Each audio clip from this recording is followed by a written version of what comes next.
More than 176 people want to join the senatorial race. There are 12 seats up for grabs.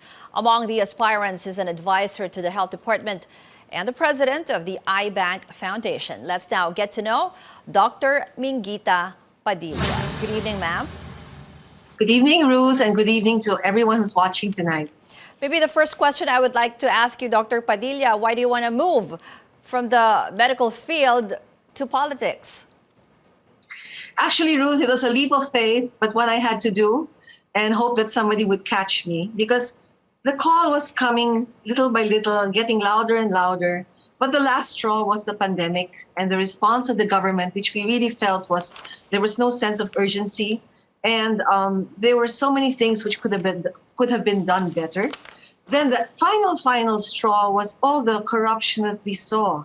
The Pharmaly, the PSDBM, the 42 billion transfer to the DOH, whereas so many of our colleagues were crying for PPEs, using garbage bags for PPEs. So many were dying, and there seemed to be so much unadulterated, obscene profiteering amidst all the suffering. So when you're faced with that, and then my colleagues were begging me, we need a doctor in the Senate, somebody who knows what it's like to practice, somebody who's also served the country in my own way as in the private sector, who has worked with government as an advocate, and sometimes frustrated advocate at that. I think everything, snowballed and snowballed and snowballed. And afterwards, I kept asking for signs from God, and I got it. And the call was so strong. And despite the fear and the sadness in a way, because I have to leave my patients, I cannot continue as it was. Mm-hmm. The call is stronger than the fear. And that's why I'm doing what I'm doing, because if I don't do it, I'll regret it the rest of my life. Mm-hmm. So we have to try. Dr. Padilla, you already mentioned yung ibang nakita nyo na sort of how the government allegedly mismanaged the COVID-19 crisis. But how would you have handled it?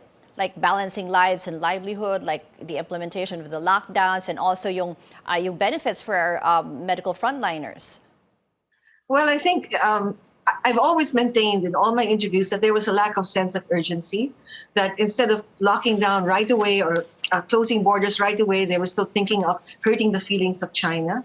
Vaccines could have been more made available earlier, because we heard complaints even from some diplomats that the Philippines didn't seem serious because there were so many innuendos but no serious deals, no serious. They kept flirting but they were not serious, something like that. I mean, it was like there was no sense of urgency, and it seemed that they were thinking about deals more than public welfare. And I know for a fact there was a tug of war all the time between those wanting to do their job earnestly and those thinking of profits. And this tug of war delayed so many things. Now, the granular lockdowns would have been better than the draconian lockdowns, except that we didn't have the capacity because our infrastructure, our health infrastructure, would not have been able to take it. So the initial draconian lockdown was, I think, necessary. But after that, we should have gone into granular lockdown if we had just tested more often, mass testing, better contact tracing. So much could have been done better. But this is all hindsight, okay? Mm-hmm. And now we have our vaccines, although we should ramp it up.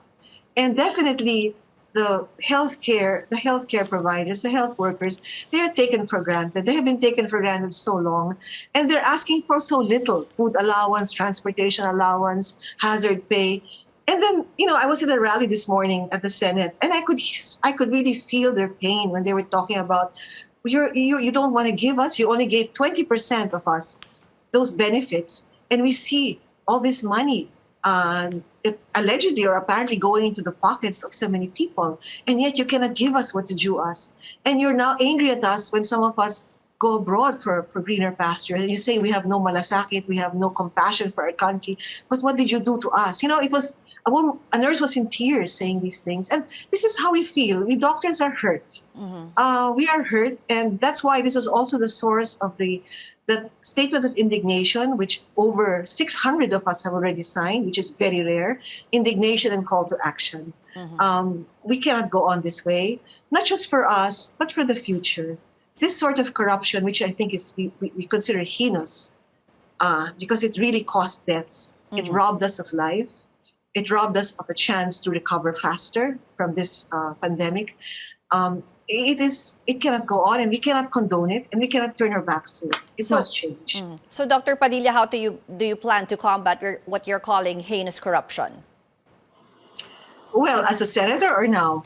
Yeah, well, as a senator also. Well, yeah, well, now we want accountability. We want the Senate to come up with the correct report. We want people to be charged. We want everything to be coming to the conclusion. We will not allow cover-ups, and we will call attention to it if we feel our intelligence is being insulted by the cover-ups. Because sometimes it's so blatant that even you don't have to be a genius or educated to see that there's a cover-up. Even the most ordinary person in the street will say, ano ba naman yan? Napaka-obvious naman yan. Masyado naman tayong niloloko, no? Ginagawang tanga. They even say that, no? So we will have to be vigilant, and we will call out. We doctors who are usually so quiet, we're just so involved with our patients, we will call out what we see. And if it's not correct, then we will do something about it. And I think some of us will actually also file charges in court. So we're not going to wait for the Senate to do so, but I hope they do so. But some private citizens will also file charges in court. In your previous interviews, and you're also the co-convener of Doctors for Truth and Public Welfare, you have given a lot of importance on the fight against misinformation, especially in terms of sa healthcare, no? Just how important is that, and what do you plan to do about it? Well, if given the chance to be a senator, one of my priorities will be also to see how we can combat medical misinformation. Never mind the misinformation is just, nakakatawa, like this guy was kidnapped by a marshal or something like that. But if it's medical information, especially the kind that scares people, that prevents people, from getting vaccinated, which we know unequivocally saves lives. Vaccines save lives. All the statistics in the world have shown that.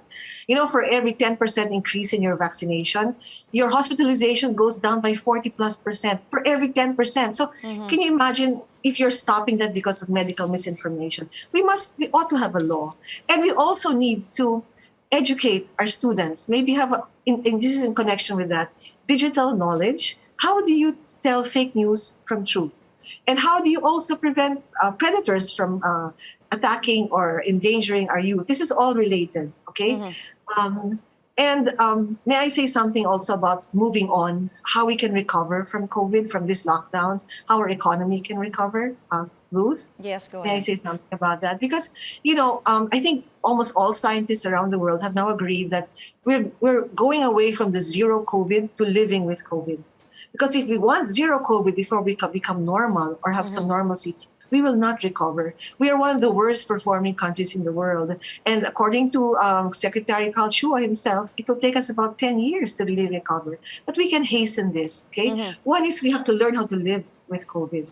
And the only way to do that is to ramp up vaccinations and to test frequently. We cannot just limit ourselves to PCR. And I'm glad to see that in many areas, in many offices, in many government agencies, they're using the antigen test because this is the one that's very practical. So we can go about our daily lives more freely. But as far as vaccinations are concerned, we have to now look outside NCR because this is the problem. We have to vaccinate before the surges come. Let's not wait for the surges. Because many of these places, once they have a surge, you'll have more deaths because they don't have the health infrastructure to deal with the surges. Okay, Dr. Padilla, yeah. Also, outside of the medical field, we also want to hear about your economic agenda, maybe in terms of fighting poverty alleviation or, ensuring more job security, maybe? Yeah, well, of course, you know that the health will always be related to jobs, okay? Because if you have, like what we saw, the pandemic, the whole world stopped. We lost jobs, etc. But I'd like also to focus on, can I also focus on the neglected parts or neglected sectors of society, which are the farmers and the fisher folk? Because they are in dire straits, and our country is in danger of losing our farmers if we do not pay attention to them. I have been holding dialogues with them, and although there were laws supposedly to empower them and to make their situation better, they have not been implemented. So I will try to look into the benefits for the fisher folk and the farmers. Okay, and imagine we're an agricultural country. We cannot possibly be dependent on imports because one day the weapons of war will be food. And if we don't have our own food production, we will be very vulnerable to other countries. Imagine that, because we never took the time to develop our agriculture and we neglected our farmers. So food security is one way, and of helping our economy, helping the least of our people. Now, as far as the jobs now, I think we have to continue where we're going now, which is opening up the economy slowly, making sure that we have some semblance of normalcy, while also ensuring that we have agile or flexible mechanisms to keep the cases at a manageable level. We should stop thinking of cases now per se. We should already base our decisions and base our opinion of whether we're doing okay or not on hospitalizations, because COVID, once we have been vaccinated, and then we have to ramp up the production of tablets like molnupiravir, which we like to be an antibiotic, then our lives can go back to normal. And as soon as we have that confidence, our economy will grow and we'll have jobs again. Okay, we will continue this up-close conversation with Dr. Minguita Padilla after a quick break. Stay tuned to CNN Philippines.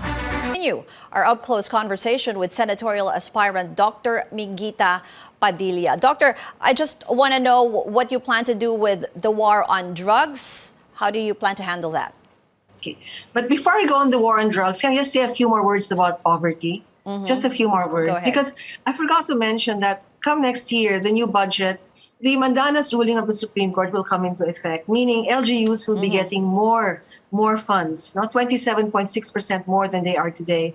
And we need to make sure that these funds are able to improve the economy in the LGUs, especially in the very poor communities. Okay, so that needs a very close monitoring by the DILG and the various other line agencies. Make sure that they have deliverables. It should be results-oriented. So you have the money, but we must see results, and that needs oversight. And as a senator, we will make sure we have oversight, whether it's health, it's agriculture, and other devolved functions of government. So it's full devolution. Okay. Now the war on drugs. The war on drugs. You know, I used to be the president of the Drug Abuse Research Foundation, or DARE. Okay. So we had a very, very successful drug rehabilitation program. But you must remember, the drug addicts need a lifetime of healing. You cannot just say, okay, tapos ka na sa rehab mo, you're okay. No, you need a lifetime of healing. And the best support comes from the community. So it has to be a community-based response. We must go after the big fish. We must go after the pushers. We must go after the drug lords. But please do not go after the users, no, per se, or the small time.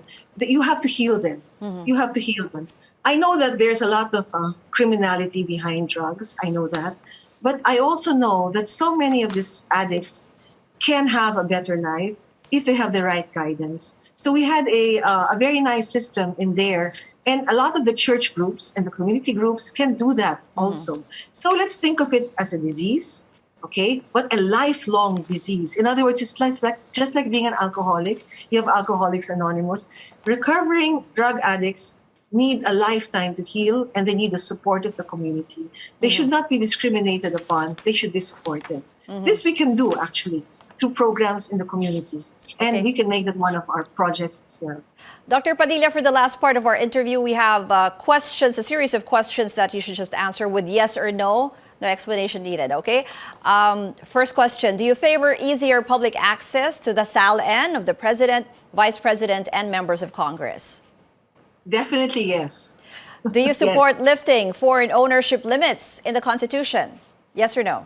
Some of it, yes. Yes. Some. Okay. Yes. Do you favor the reimposition of death penalty for drug-related crimes? Now, I would have to say no. Should a sitting president be allowed to run for vice president in the next election? No. Do you favor resuming peace talks with communist rebels? Yes, to a certain extent. Should the country be more aggressive in protecting its maritime interests in the West Philippine Sea? Definitely yes. Okay, thank you very much. Thank you for joining the Final Word, senatorial aspirant Dr. Minguita Padilla.